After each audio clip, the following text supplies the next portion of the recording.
देवादिदेव मूलाय आध्यात्म भगवान की जय।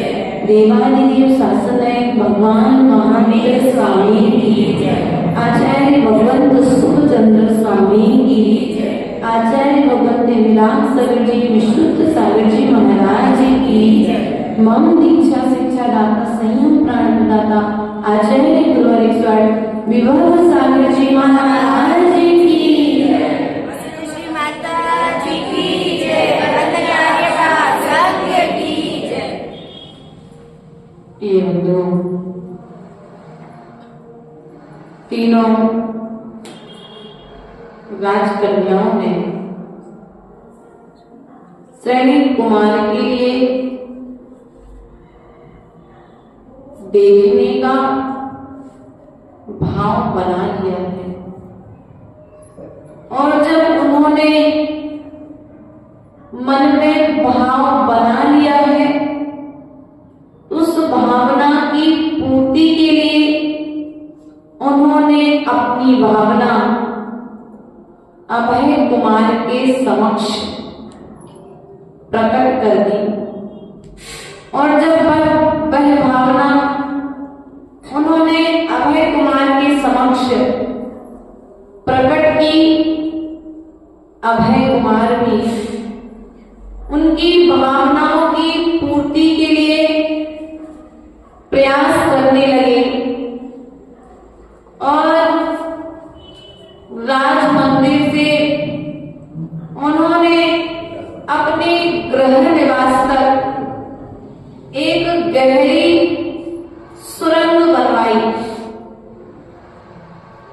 जिसके विषय में राजा को भी भनक ना लगने दी। और एक दिन मौका देख करके उन्होंने राजकुमारियों को खबर दे दी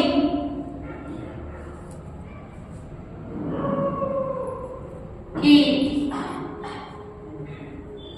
हम सभी सुरंग के माध्यम से राज मंदिर से बाहर निकल करके अभय कुमार के महल तक पहुंचेंगे और अभय कुमार के महल से रथ आदि का आश्रय लेकर के राजगृही नगरी तक पहुंचेंगे। सभी राजकुमारियों ने स्वीकृति प्रदान कर दी और वे अभय कुमार के साथ उस सुरंग में उन्होंने प्रवेश किया। जैसे ही उस सुरंग में प्रवेश किया तो अंधकार बहुत तीव्र था। पहले ऐसी लाइट नहीं होती थी, लाइटें होती थी या फिर मशाल होती थी। श्रेणी कुमार ने उस सुरंग में एक रस्सी भी बांधी जिससे उस रस्सी के सहारे वे सुरक्षित अपने महल तक पहुंच सकें। अभय कुमार के पश्चात चेलना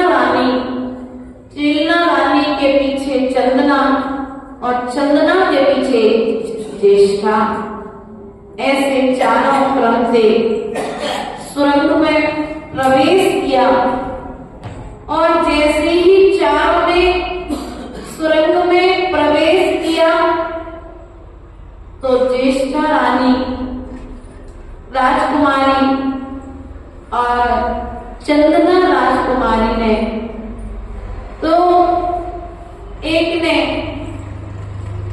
हार का बहाना किया, दूसरे ने अंगूठी का बहाना किया। वास्तविकता में उन्हें हार और अंगूठी का तो बहाना था, भीतर में पिता का भय उन्हें सता रहा था। सो उन्होंने चेन्ना रानी का हाथ वहीं छोड़ा और आधे ही रास्ते से बाहर वापस अपने राजमहल में आ गई।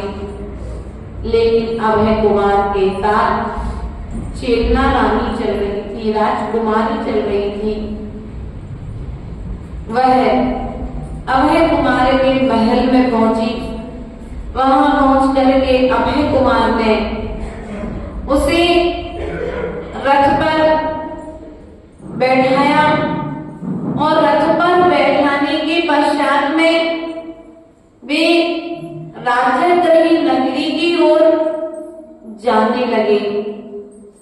रास्ते में चलते चलते चेन्ना को अपने माता पिता की याद आने लगी। वह दुखी हो रही थी। उसकी इस दुखित अवस्था को देख करके अभय कुमार ने उसे संबोधन प्रदान किया और संबोधन देकर के उसे सांत्वना दिलाई। वह शांत हो गई और फिर अभय कुमार के साथ राजा गृह नगरी के पास पहुंच गई। राजा सैनिक को जब यह समाचार मिला कि रानी राजकुमारी चेन्ना और पुत्र अभय कुमार नगर के समीप आ चुके हैं, तो उन्होंने उसके स्वागत की तैयारी की। तैयारियों के साथ साथ उस राजकुमारी चेन्ना के लिए इंद्रदत्त सेठ के घर पर रोका गया और मौका देख करके उसका विवाह सैनिक कुमार के साथ कर दिया। अभी तक तो सब कुछ ठीक चल रहा था। जैन धर्म से सहज वातावरण दिखाई दे रहा था, लेकिन जैसे ही विवाह संपन्न हुआ और रानी चेन्ना का राजा गृह नगरी में पदार्पण हुआ, उसे पटरानी पद पर विराजमान किया गया और जैसे उसने देखा कि जो मैंने सुना था, जो मैंने अभय कुमार ने मुझे जो जानकारी दी थी, वह तो बिल्कुल विपरीत है। शायद रानी चेन्ना की तरह ही हमारे वर्तमान युग की कुछ कन्याएं भी इस तरह की गलतियां कर रही हैं। उन्हें जानकारी क्लियर ना लेकर के व्हाट्सएप, चैटिंग, फेसबुक, अब जो चलता है तुम लोग जानो, लेकिन आप मोबाइल पर मित्र बनाते हो और मोबाइल पर मित्रता इतनी अधिक बढ़ जाती है, वह मित्रता कब प्रेम में परिवर्तित होती है इस बात का ज्ञात ही नहीं होता और वह विवाह तक बात पहुंच जाती है। और विवाह होने के पश्चात में मालूम पड़ता है कि बच्चे की हकीकत क्या है, बाद में फिर पछताती है। इसलिए प्रिय बंधुओं, यदि आप चाहते हो कि आपकी संतान सुखी रहे, जिस घर में देना है सुन करके नहीं देना, दिखावा देख करके नहीं देना। जैसे गोबर की बरफी पर यदि चांदी की बर्फ चढ़ा दी जाए तो वो बर्फ भी चांदी की नहीं हो जाती। एक ना एक दिन हकीकत सामने आ ही जाती है। इसलिए हमारी जो योग जनरेशन है, राजकुमारी के तुल्य कुमारी कन्याएं आपके घरों में विराजमान हैं, तो उन कन्याओं से एक बात जरूर सिखाना, बेटा करना हो अपने मन का खूब करना। पूर्वपाल राजा ने भी अपनी पुत्रियों को योग्य वर चुनने का मौका दिया था। हम भी तुम्हें मौका देते हैं, लेकिन ऐसा वर चुनना जिस वर को चुनने से तुम्हारी भी लाज रहे और हमारी भी लाज बनी रहे। ऐसा परिवार चुनना जिस परिवार में जाने से तुम्हारा धर्म ना छूट जाए। माता पिता छोड़ना ये अनादि काल की रीति है, लेकिन जिस घर में तुम जाओ उस घर में जाने के पश्चात तुम्हारी कुल परंपरा जयवंत रहे। ऐसे संस्कार बचपन से ही बच्चों को यदि दोगे तो बड़े में तुम्हें आकर के कुछ भी कहने की जरूरत नहीं पड़ेगी। पहली बात तो संस्कार ऐसे होना चाहिए जैसे संस्कार सती सीता के थे, सती चंदना के थे, सती अनंतमती के थे, सती मनोरमा के थे। सती के रूप में देखा जाए तो मैना सुंदरी ने भी अपने जीवन में कम कष्ट नहीं उठाए, अंजना ने भी कम कष्ट नहीं उठाए। अर्थात जिन माता पिता ने तुम्हें जन्म दिया है, तुम उन्हें एक अधिकार दे देना, तुमने मुझे माता पिता पाल पोस करके बड़ा किया है, तो मेरे योग्य वर चुनने का अधिकार भी आपको है। ऐसा सौंप देना, कभी अपने मन में विकल्प मत लाना, क्योंकि माता पिता पूर्व में बताया था रक्षक तो है, लेकिन माता पिता कभी अपनी संतान के भक्षक नहीं हो सकते। वे स्वयं भूखे रह रहेंगे, लेकिन अपनी संतान के हित में स्वप्न में भी बुरा नहीं सोचते हैं। ऐसा अपने माता पिता के प्रति और अपने बच्चों के प्रति विश्वास रखना।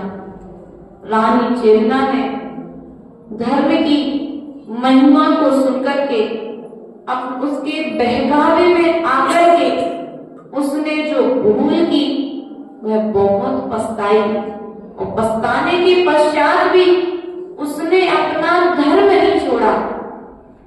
उसने नाना तरह के बहुत सारे विचार किए और विवाह के पश्चात वह जब राजा गृह में आई और उसने जब यह सब कुछ वातावरण देखा तो वह बिल्कुल घबरा गई, और घबराने के पश्चात उसने अपनी सखियों से मौन ले लिया, सबसे बोलना बंद कर दिया।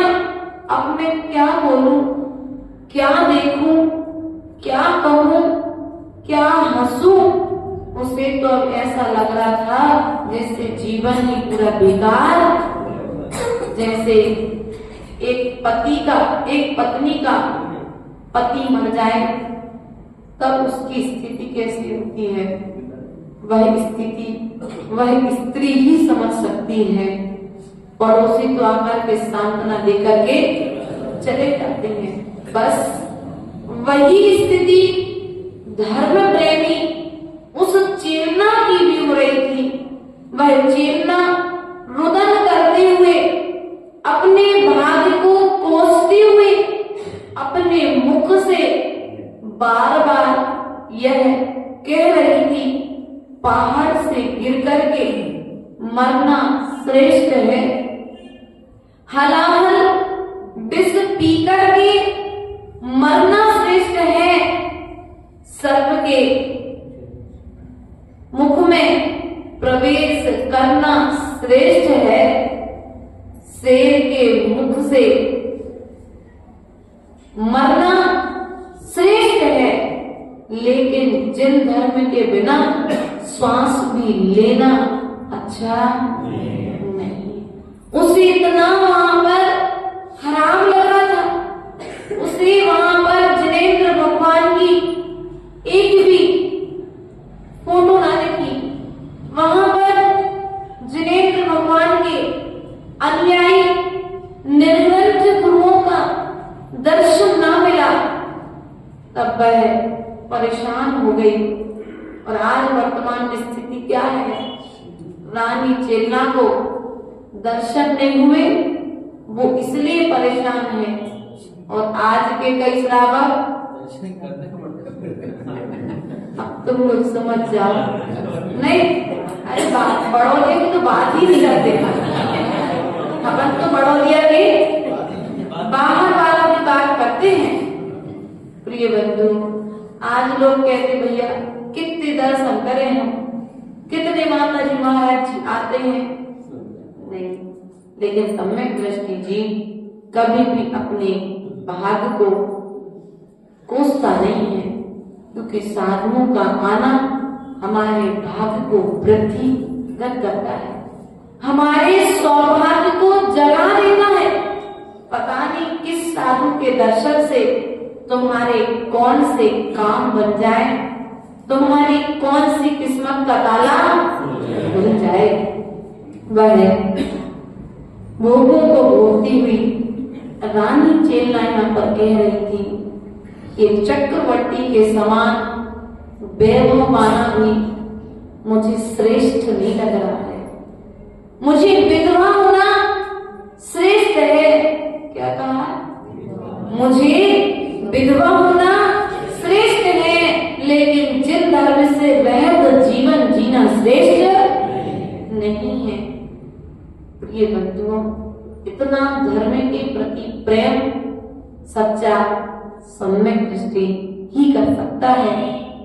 और तो और वह अग्नि में जलना श्रेष्ठ मान कह रही है कि अग्नि में जलना श्रेष्ठ है, पुत्र से रह अर्थात संतान से रह बांझ होना श्रेष्ठ है। क्या कहा? बांझ होना श्रेष्ठ है। भयंकर वन में भ्रमण करके मरना श्रेष्ठ है, लेकिन मिथ्या दृष्टियों के साथ भोगते हुए रहना श्रेष्ठ। वह अपने भाग्य को कोसती, अपनी निंदा करती, बार बार यह विचार करती, प्रभु चरणों में बार बार परोक्ष रूप में कहती कि भगवान मेरे कौन से पूर्व जन्म का पाप कर्मोदय आया है कि मुझे आपके बिना यहाँ पर जीवन व्यतीत करना पड़ रहा है। वह यह सब अपशब्द आत्मनिंदा कर ही रही थी, और करते करते उसकी सभी दासियां सखियां यह सब बातें सुन रही थी। जाकर के एक सखी ने सारा समाचार सैनिक कुमार से कह दिया, और जैसे ही राजा सैनिक को यह बात ज्ञात हुई कि रानी चेलना दुखी है, वह सब कार्य छोड़ करके रानी चेलना के पास में आया, और रानी चेलना के पास में आकर के उससे उसकी व्यथा का कारण पूछने लगा। व्यथा का कारण रानी चेलना ने बतला दिया कि मैं जैन धर्म को मानने वाली अरहंत की मुद्रा की उपासक निर्ग्रंथ गुरु को रोज आहार दान देने वाली आपके नगर में अभय कुमार के द्वारा छल करके लाई गई हूं। मैंने पता नहीं कौन से गांव में कौन सा पाप किया था जिसके कारण अभय कुमार ने मुझ भोली वाली को छल करके इस राजगृह नगरी में भोग के लिए लेकर के आया है। प्रिय बंधुओं, मैं बहुत दुखी हुई और ऐसे सब बातें सुनकर के श्रेणी कुमार रानी चेलना से बौद्ध गुरुओं की महिमा बताते हुए बौद्ध धर्म की प्रशंसा करने लगे। जब दोनों में वार्ता हुई, दोनों में नाना तरह के वो बौद्ध धर्म को श्रेष्ठ बताते और ये जैन धर्म को श्रेष्ठ बताती। दोनों में वार्ता चलती रही और वार्ता चलते चलते रानी चेलना ने अभय कुमार से कहा कि यदि सच में तुम्हारे गुरु सर्वज्ञ हैं, सच्चे हैं, इस भाव और परभव की बातों को जानने वाले हैं, तो निश्चित ही मैं बौद्ध धर्म को स्वीकार करूंगी, लेकिन उसके पूर्व आप उन्हें भोजना राजमहल में बुलाए। राजा सैनिक ने बड़ा प्रसन्न हुआ कि रानी चेलना अब बौद्ध धर्म को स्वीकार कर लेगी।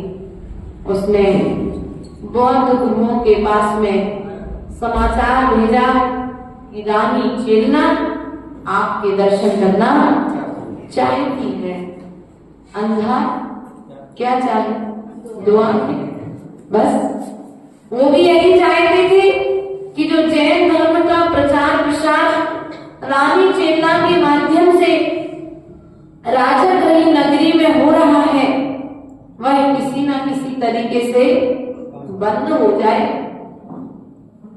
वे बौद्ध गुरु राजगृह नगरी में जब आए, उनका पदार्पण हुआ तो रानी चेलना ने भक्ति भावपूर्वक उनका सम्मान किया, उनके पैर धुलाए।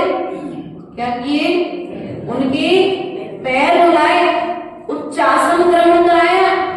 उच्चासन ग्रहण करा करके उन्हें नाना तरह के भोजन की सामग्रियां बना करके उन्हें भोजन कराया।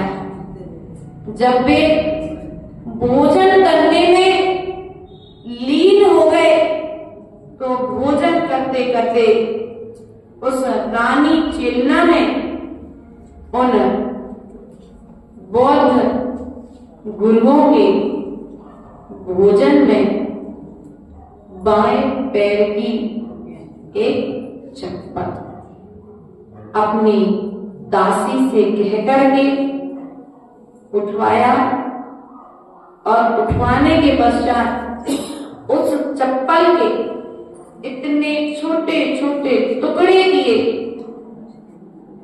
और उसे छाछ में मसालों के साथ में मिला करके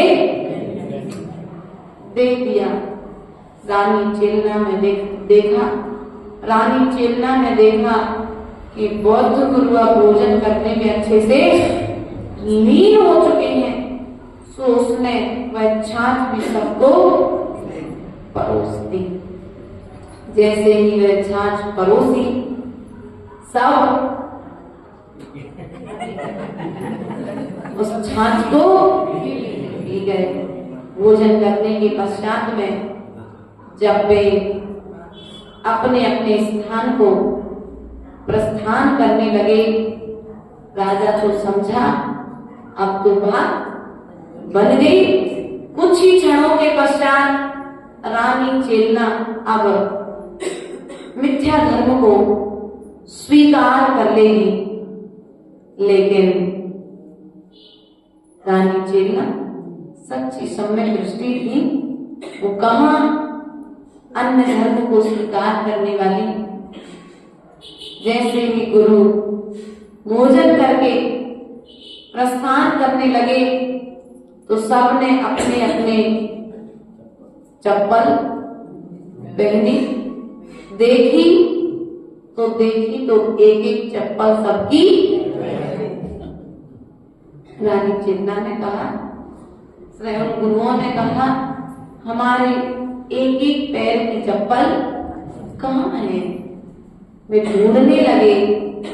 रानी चिन्ना ने कहा, गुरुजन आप क्षमा करें, लेकिन आप तो अवधि ज्ञानी हैं, इस लोक और परलोक की बात को जानते हैं, समझते हैं और मानते हैं, तो फिर आप ही बताएं आपके पैर की चप्पल कहाँ गई है?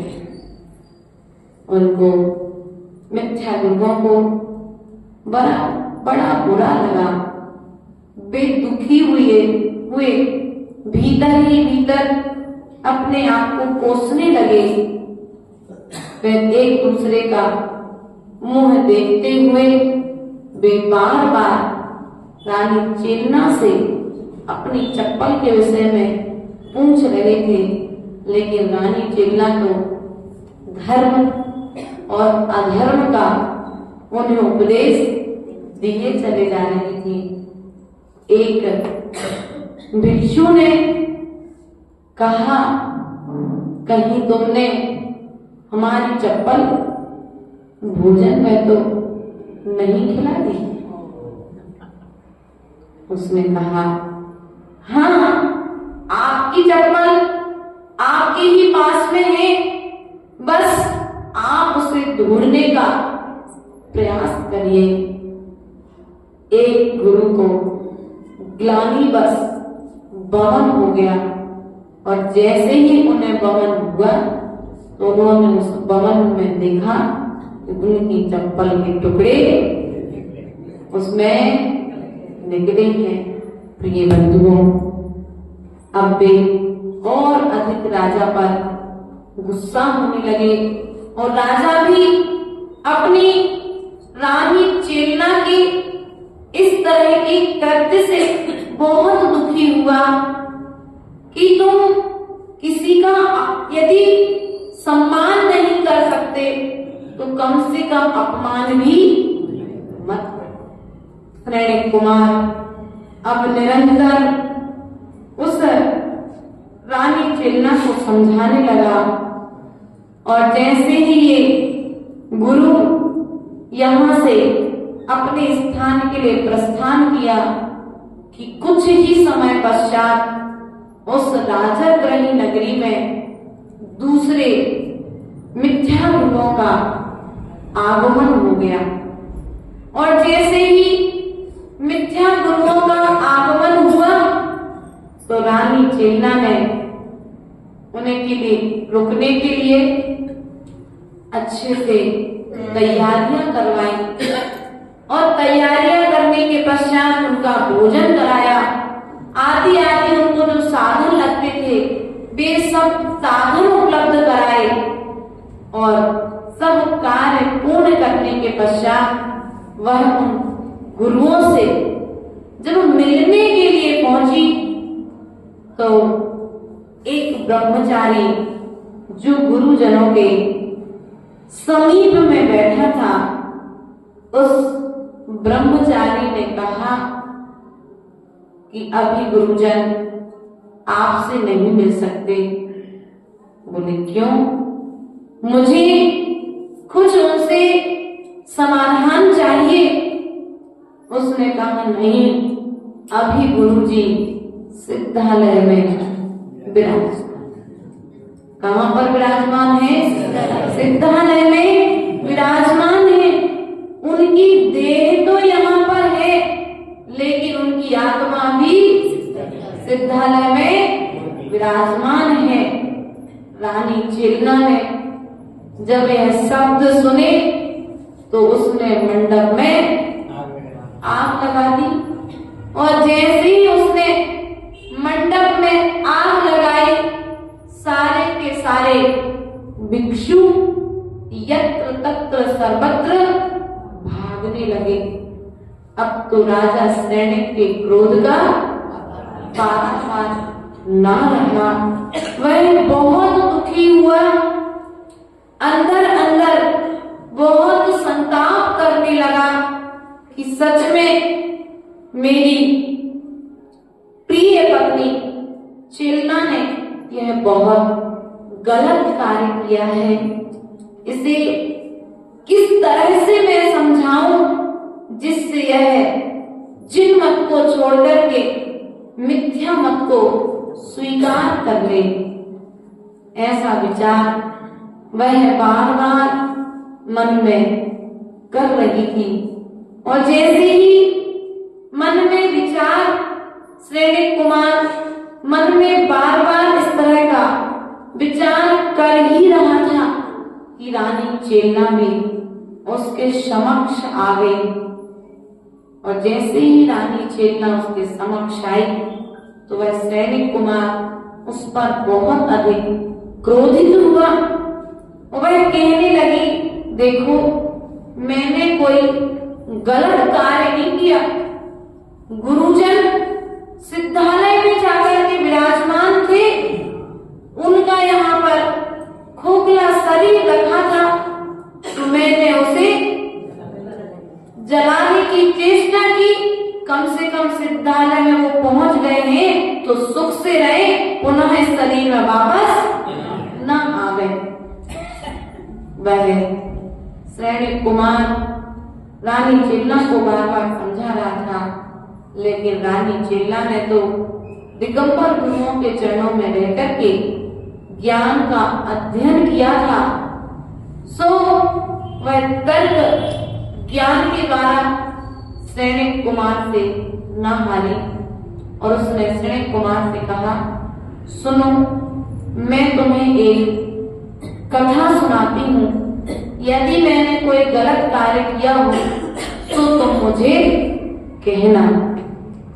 रानी चेलना ने अपने पति श्रेणिक कुमार से कहा, जम्बूद्वीप की कौसंबी नगरी में राजा वसुपाल और वसुपाल की रानी का नाम अश्विनी था, और अश्विनी की एक बहुत सुंदर उसी नगर में सागर दत्त नाम का एक सेठ रहता था, और सागर दत्त सेठ की पत्नी का नाम वसुमती था।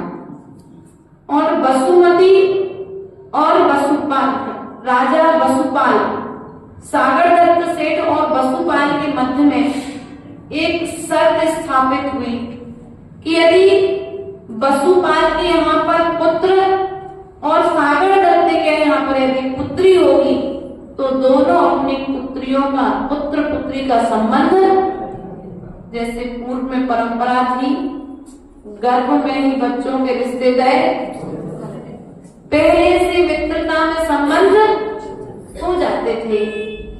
अब जब वह बात वचन दोनों ने एक दूसरे को दे दिया और समय रहते उनके यहाँ पर एक पुत्री कुछ ही दिन के पश्चात सागर दत्त सेठ के यहाँ पर एक पुत्र उत्पन्न हुआ, और पुत्र का नाम वसुमित्र रखा। सागर दत्त के सेठ का नाम वसुमित्र रखा, और राजा वसुपाल के यहाँ पर एक बहुत सुंदर कन्या उत्पन्न हुई। और जैसी वह कन्या उत्पन्न हुई, बहुत सुंदर थी वह कन्या, सो उस कन्या का नाम नागदत्ता रखा गया। नागदत्ता, वसुमित्र और नागदत्ता। जैसे ही वह पुत्र उत्पन्न हुआ, वह पुत्र बचपन से ही नाग की आकृति को धारण करने वाला था, और वह कहाँ बहुत सुंदर वह नागदत्ता बहुत सुंदर थी। और दोनों का जब विवाह कर दिया गया तो मां को बहुत कष्ट रहता था कि मेरी पुत्री इतनी सुंदर और उसका पति नाग की आकृति को धारण करने वाला, मेरी पुत्री ने जीवन में पति का सुख भी ना भोग सकी। वह इस बात से बहुत दुखी रहती थी। एक दिन वह नागदत्ता अपने माँ के पास में बैठी थी तो उसकी माँ बहुत दुखी हो रही थी। मेरी बेटी सुखी नहीं है। उस नागदत्ता ने अपनी माँ से उसके दुख का कारण पूछा और जैसे ही दुख का कारण पूछा तो उस नागदत्ता ने माँ को कहा, माँ मैं अपने पति से बहुत सुखी हूं। मेरा पति दिन में तो नाग की आकृति को धारण करता है, लेकिन रात्रि में वह मनुष्य के भेष में, मनुष्य के रूप में परिवर्तित हो जाता है। मां ने कहा, बेटा ऐसा कैसे? उसने बताया, मेरे कक्ष में एक संदूक है। दिन होते ही मेरा पति उस संदूक में जाता है तो नाग के समान हो जाता है और रात्रि के समय में उस संदूक से निकालने पर वह मनुष्य की आकृति का हो जाता है। मां ने कहा, मैं भी यह देखना चाहूंगी। वह नागदत्ता अपनी मां को अपने साथ में अपने कक्ष में लेकर के गई और उन्हें गुप्त रीति से एक स्थान पर छुपा दिया। जब रात्रि हुई उसने अपना संदूक खोला और पति नाग की जगह मनुष्य के रूप में परिवर्तित हो चुका था। और वह जैसे ही मां ने देखा कि संदूक खाली है, उस मां ने उस संदूक को लेकर के जाकर के जला दिया। फिर कभी वह वसुमित्र नाग रूप में परिवर्तित। बस मैंने उन मिथ्या गुरुओं के लिए वह खाली संदूक की तरह उनका शरीर पड़ा था तो मैंने मंडप में आग लगा दी। बताओ मैंने कौन सा गलत कार्य किया? वह अपने पति श्रेणिक से पूछने लगी। श्रेणिक कुमार ने कुछ ना कहा क्योंकि उसके पास उसके तर्कों का कोई उत्तर नहीं था। अब यहाँ पर वह बहुत क्रोध में था ही। यहाँ से निकल करके वह एक दिन वन क्रीड़ा के लिए, शिकार करने के लिए वन में गया और जैसे ही वह वन में गया सो वन में जाकर के उसने देखा कि एक दिगंबर गुरु, जैन धर्म को मानने वाले गुरु यहाँ पर खड़गासन मुद्रा में हैं। और देख करके और अधिक आग बोला, अब तो क्रोध को बुझाने का समय। जिन गुरुओं की प्रशंसा रानी चेलना निरंतर करती है, अब मैं रानी चेलना के गुरु से उसका बदला लेकर के, रानी चेलना ने मेरे गुरुओं के साथ में बहुत गलत व्यवहार किया है, मैं भी इनके साथ में व्यवहार का बदला लूंगा। उसने उन यशोधर मुनिराज को जैसे ही देखा, उसने सर्वप्रथम मुनिराज को देख करके मुनिराज के सामने 500 कुत्ते, कितने कुत्ते? 500 शिकारी कुत्ते, जंगली कुत्ते छोड़े। और जैसे ही वे 500 कुत्ते श्रेणी कुमार ने मुनिराज के समक्ष छोड़े, और जैसे ही वे कुत्ते भौंकते हुए शिकार के लिए मुनिराज के समक्ष बढ़े, और मुनिराज के आभा मंडल में आते ही उनकी कसाय शांत हो गई। वे जहां मुनिराज को भक्षण करने के लिए जा रहे थे, वे मुनिराज की प्रदक्षिणा देकर के नम्रीभूत होकर के मुनिराज के चरणों में बैठ गए। अब तो क्रोध और श्रेणिक सोचता, ये कोई जादूगर है, इसने तो मेरे भेजे कुत्तों को कीलित कर दिया। अब वह क्या करे?